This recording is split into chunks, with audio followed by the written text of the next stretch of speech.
What many people note about me personally is my passion for cooking. And that may not be so surprising for somebody coming from a region with delicious food and actually the highest density of Michelin stars anywhere. But when I grew up there, we did not have a variety of food, neither in stores nor in restaurants. We only had that one Chinese restaurant. So I really had to go out and discover different flavors. And you know how that works. You try different things, and some you like, others you don't. So it's trial and error, and eventually we get used to some different flavors.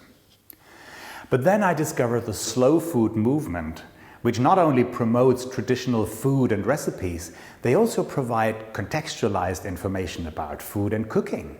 So they tell us what a certain ingredient does and where it was used and what was the climate and the religious and the other contexts.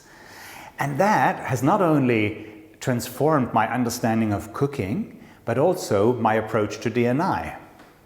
Because in cooking, when you really want to do great food, especially in fusion and crossover, you really need to understand what an ingredient does at a certain temperature, at a certain moment in the course of a preparation.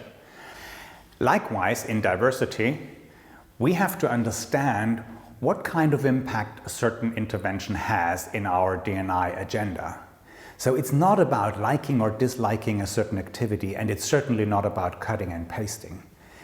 It is about understanding the right ingredients to your D&I strategy and orchestrating them in an impactful way. And this is how we create a healthy development process in which people like to participate and that creates traction and benefits for all.